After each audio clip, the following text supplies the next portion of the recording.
Trevor Lawrence signed a not a record-breaking deal, but pretty damn high. I mean, he's right mind-blowing there. deal. Yeah, mind-blowing deal. There we go.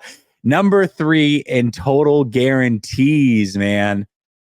Fully guaranteed. And then he's got $200 million in total guarantees, $55 million average annual value. All right.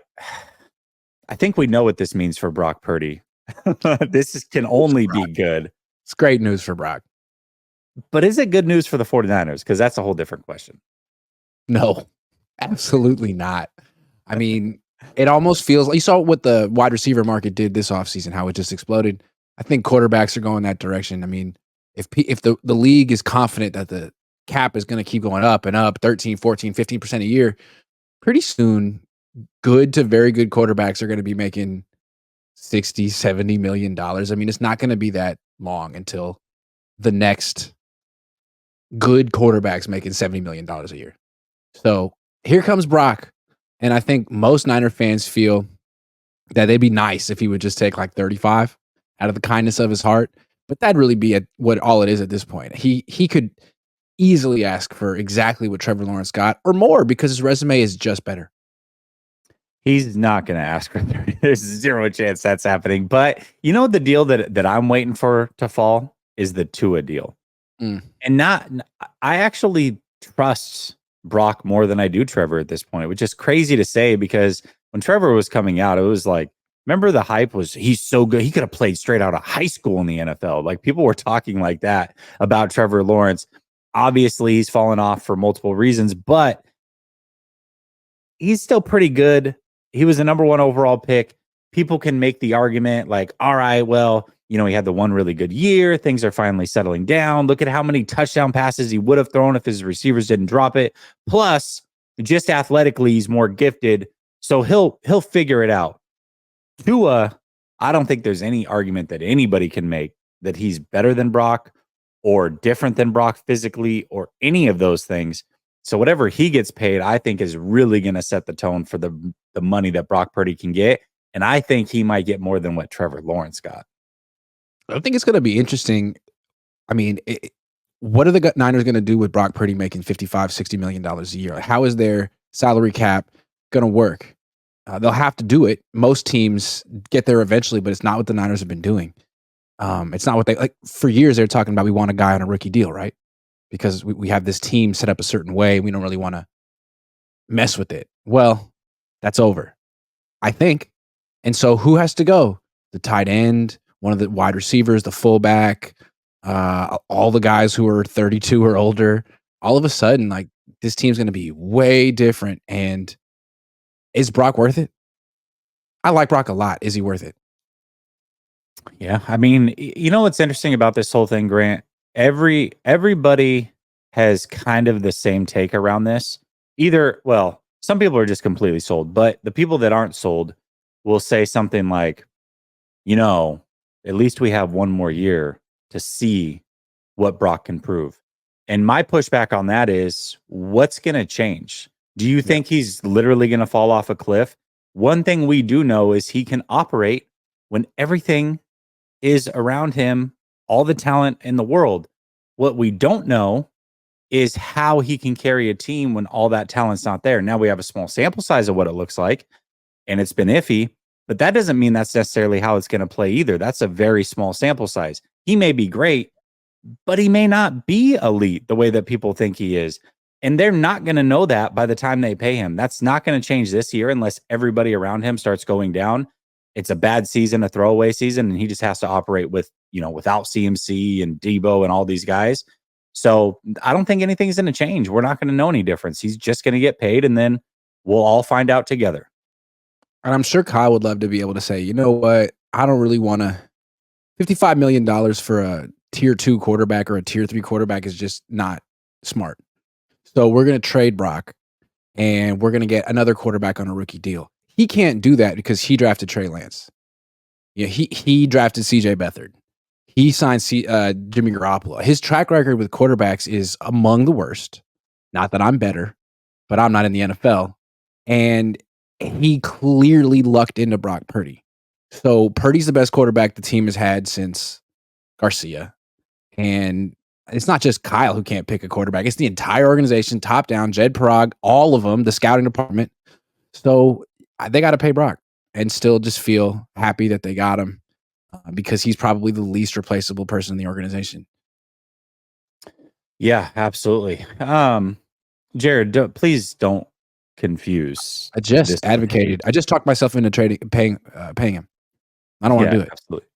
No, this is where the conversation can get a little bit frustrating, because if you don't just say everything is great, if you question him at all, it automatically shows up as hate. It's like, it's not hate. It's okay to question a quarterback who has less than 2 full seasons in the NFL on whether or not he can carry a franchise when he's making $60 million. All right, let's talk about the young quarterbacks. Who are the best? What, it's Brock, Love, Stroud. Who else is in that tier of guys who have started 2 or fewer seasons? It's those 3.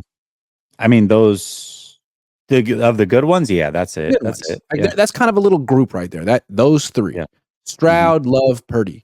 You know, you could argue that Purdy's the least gifted, the least talented, but that doesn't mean he's the worst of the quarterbacks. And a lot of people have seen 1 season of CJ Stroud and are like, he's top 5. So, I understand it's kind of a sliding scale for these quarterbacks, but I think it's helpful to think of those 3 as sort of like in the same tier. I mean, is Brock better than Jordan Love? I don't know. He beat him in that 1 playoff game at home, but Packers dropped a lot of picks. It's hard to say. We'll find out this year. But I mean, you could argue that all 3 of them are worth big bucks. For sure. But, my thing is, I guess whatever your take is, be consistent. If you feel like Brock deserves all the money in the world, then you should feel like those other 2 deserve all the money in the world. I personally, I love CJ Stroud. Like, he was my number 1 quarterback out of that draft. And he's done everything I thought he would and more. But even I would be like, if I had to pay him right now, I would franchise tag him and I would see another year. That's exactly what I would do, because I don't know. It's way too early to say, oh, he's for sure going to be this. It looks great. He was that in high school. He was that in college. He was that without a lot of weapons. At least I've seen him operate without all the weapons in the world. Not a great offensive line either. But that doesn't mean that that's going to continue either. So I've got to know that. I've got to be sure before I make that decision. Let me just say this. I would guarantee you that everything that we feel about Brock as a fan base, all of that was felt by the Eagles after the Super Bowl 2 years ago about Hurts. And do you think they might be questioning, is he worth it now? I bet you they are. Hell yeah. You just don't know. I think that's a really good point with Brock. How does he bounce back from losing the Super Bowl? It's a huge blow to your confidence, not just him, but everyone on the team. And there's endless examples of quarterbacks losing the Super Bowl and having a really tough season the next year. Jalen Hurts. Yeah. So yeah, you just never that's know. another test for Brock. But I mean, I do think that Brock gets a lot more skepticism than Love and Stroud. Like, you could play the same game with Stroud. Like, everyone's just crowned him already, but he threw 23 touchdown passes in his rookie year. Like, Love threw 32 last year. Purdy put up 30 plus as well. So all of them have paper thin resumes, but they've all done really, really exciting stuff. I mean, I don't know. I was skeptical of Brock, but I feel like the more I think about him, the more I feel like he's been such a blessing to the organization. Like, I don't know where they'd be without him. And he really is the best quarterback they've had since I was in middle school. So I like watching him play. He's damn good. Yeah, for sure. I mean, he's better he's than Trevor Lawrence in your eyes.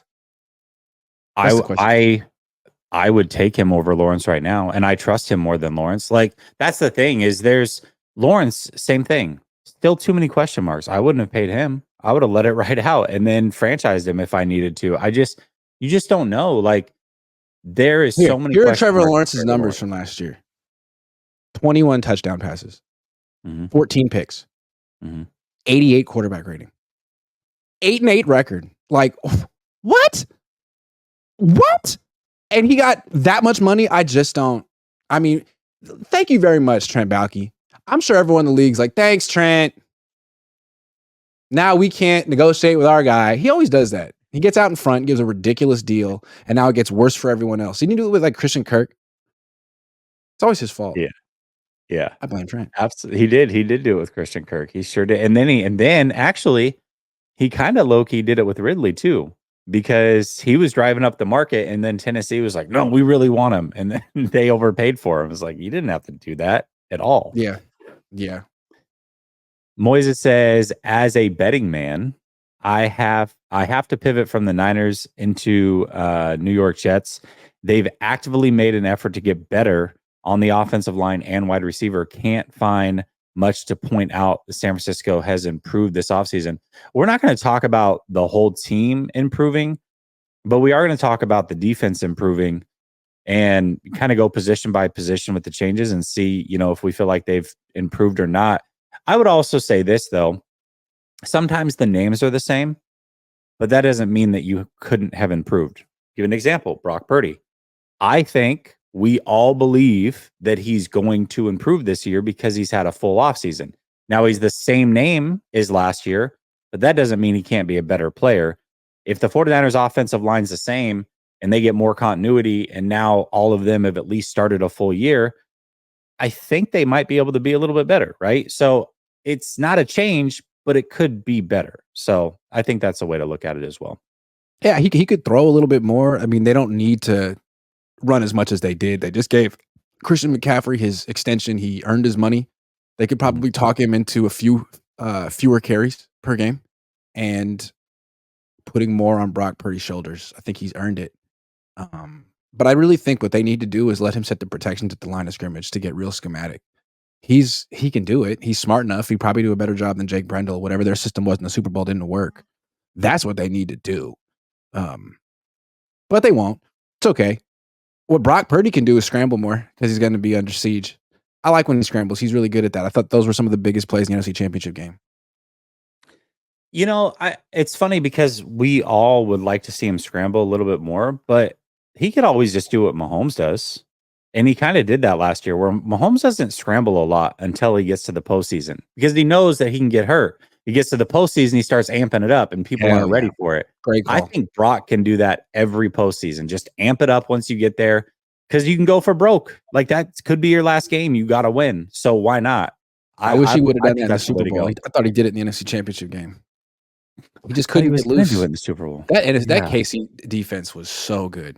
I don't think people talk about that enough. The defense was way better than their offense. Oh yeah. Oh yeah. I mean, KC just won a Super Bowl with their defense. Kind of incredible. Yeah, it is. You don't It is think about that, incredible. but they did that. They've won it with their offense. They've won it with their defense. They've won it multiple different Hell yeah. ways. So What a team.